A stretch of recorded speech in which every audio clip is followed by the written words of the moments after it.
Do we have some questions out there in this vast audience? How are we doing here? Who wants to ask Christian a question? Go ahead and raise your hand. In the audience Just here. go ahead and raise your hand. If we got some mics around here. Have any questions? I knew Santa Claus would have a question. Anybody wearing this guy is not an introvert. Anybody wearing a Santa Claus hat, that's the kind of guy you want to stay away from, right? Because he's going to have the mic for a while. I'm in the back here, Patrick, so I'm going to ask this guy one right here. Go ahead, sir. You got a Viking jersey on. Your name, your city, and your question. Sean Wheelock, Plymouth, also a Special Olympic athlete. My question is, how does it feel to be with the Vikes for only 2 years? It's been awesome. I was born in Florida, grew up in Texas, went to school in Florida. I never thought that I would ever live or play for the Minnesota. I mean, it's a little bit different of a change for me, but I love it. Playing for a great organization, obviously a lot of history here. And some great teams in the past, but what's cool is the opportunity to bring this team, this state, their first Super Bowl. I think the team that eventually does that, obviously, will be awesome. And also, I mean, just the state of Minnesota. I love to fish, I love to play golf, and what better place to do that than here? And it's been really enjoyable in the short year and a half that I've been here. Speaking of history, have you seen Mr. Grant wandering through the facility? You ever had a conversation with him? I've not talked to him, but he's in and out every now and again. The man likes free lunch. Several of the guys around there. I love free lunch. Hey, I'll take it as much as I can get it. Back in the day, they had, after Bud retired, they still had a gas pump out by the practice field. You'd see Bud show up with one car, fill it up. About half hour later, he'd have another car fill it. That's awesome. He thought gas was still 23 cents a gallon. He hadn't bought it for so long. I would do the exact same thing. I don't blame him. We have another question? Yeah, it's Steve from Prior Lake. You're playing with a bit of a character in Chris Cluey. Yeah.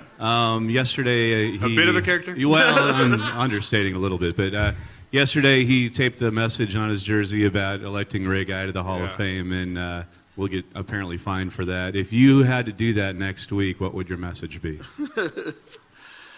I would say vote Chris Cluey to be in the Hall of Fame. I don't know. What would my message be? I don't have a good message. I don't know. But Chris Cluey we can talk about Cluey for 3 hours. I mean, we'll never be able to leave. Cluey's a very interesting, very outspoken guy. I think everyone knows about old Christopher. I was out there a while back, and he was over at his locker, and Mr. Hartman was interviewing him. Oh. I think we could sell that tape. I think we could sell that tape for a lot of money if we could get a hold of it. I'm sure. What questions does Sid have to ask Chris Cluey for 20 minutes? That's what I want to know. What do you think of our local legend, Sidney? He's one of a kind. He's one of a kind. Obviously a legend, man. I saw a statue near the baseball stadium in downtown. A legend. Half the time he's got his recorder from 1920 that half the time he's always looking to see. There's a little thing that shows if it's working or not. I'm half the time doing this interview and it's not working, and I'm not gonna say anything to him. Good luck with trying to get the quotes after you go home tonight. Yeah, he's. I went to work for him as a copy boy 50 years ago, so I can tell you that he was goofy then too. Yeah. So nothing's changed. Patrick, I'm up here, Patrick. Rook. Ladies and gentlemen, I'm up here. Try to find me up here. Can't you find me? There he is. We've got a young man that's got a question here, sir. My name is Dominic from Roseville, and Mr. Ponder, when you were a kid, did you want to play for the Texans, or did you want to play somewhere else? Well, so the Texans weren't around when I was a kid. They were a pretty new team, but I grew up a John Elway fan, so actually why we're number 7. So I always wanted to play for the Broncos. And I grew up in Dallas. I didn't even like the Cowboys. So, yeah. So I was a Broncos fan as a kid. Speaking of the Broncos, last Monday, did you watch Manny?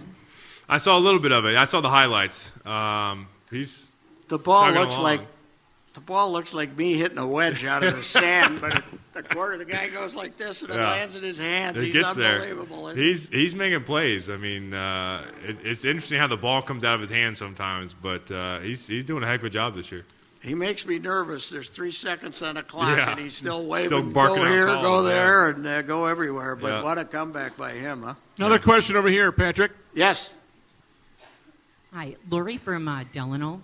I want to know what it's like when you go out on the field and you have the non-real Vikings fans that boo you, and you go out on the field and they don't support you. I try to ignore it. I mean, obviously it's my job to give them something to cheer about, and when you don't do so, obviously you're going to hear the boos, and they're going to let you know how they feel. But it's my job to perform, and that's what I focus on. That obviously I know that I need to play better and use it as motivation. I would think that's one of the reasons it's the most popular game in the United States. People are emotionally invested. They are. They very much, especially with the involvement of fantasy football and everything. Yes. I mean, people are very involved. Once a week, the once a week deal makes all the difference in the world. Yeah, for sure. Yeah. And I think you get some friends. I call some of the fans the weekend warriors. They start getting tuned up on Friday night, and they're ready to go by Sunday. We got 2 more questions, Patrick. One on this side of the room. Go ahead, sir. Your name and city. Mark Combs from Plymouth. My question is, when McNabb was here, did you learn a lot from him? Wait, what? When Donovan McNabb was here, did you learn a lot from him? Oh, did I learn a lot from yeah, definitely. Donovan was actually awesome to me. And, he would sit in the film room. I remember a couple nights. I mean, he was in the film room until 7 o'clock with me, just going over stuff and his experiences and stuff. And he was very open to me. I remember, when Coach Frazier told me that I was starting and that got out, he was the first person to come up and congratulate me and told me that if I ever need anything from him, don't hesitate to ask. And so, I learned a lot. Obviously, stuff on the field, but also off the field. And, I was very appreciative of that. And our last question will be right here. Your name and where you're from, young man. I'm Tyler Brown, and I'm from Woodbury, Minnesota. My question is, how big are Kyle Rudolph's hands? They are huge, and they are awesome. I love those hands. Was it or General Mills? So they sent him the gloves, the hamburger helper gloves. They sent him like a big old basket of hamburger helper and like a couple of the gloves, like mascots. And I thought you should get an endorsement with those people, but. His hands are unbelievable, and his catching radius is awesome, and he's a very good player. One of my good friends on the team. I think that's going to be our last question. There's a young lady here, Christian, that the Minnesota has been incredibly curious about. Could you introduce her for us? Where is she? Oh, that's my fiance, Samantha Steele, up there. There's give us a howdy do, Samantha. There's Samantha the wave. Steele Can you give us the up wave? there. Okay. Did you have any idea your engagement would be such big news? Yeah, I know. It's crazy. I don't know why people care. I mean, I'm not that cool. She's not that. Actually, she's a lot cooler than me. I was up there and I asked her if she had a question, but she does right now. So I wonder what this is going to be. She goes. You're lucky that I'm not interviewing tonight because I would. Ponder, I think you should have kept your mouth shut. Okay. She's a journalist. Here's the question. I'm Sam from Phoenix, and I want to know if it's true that you love to sing and dance to Justin Bieber. Be honest. Wow. I think you like Justin Bieber more than I do, okay? I may or may not have seen his movie 3 times. Is that weird? Christian, thanks for your time, sir. Of course. Let's hear it, ladies and gentlemen, for Christian Ponder. Appreciate it.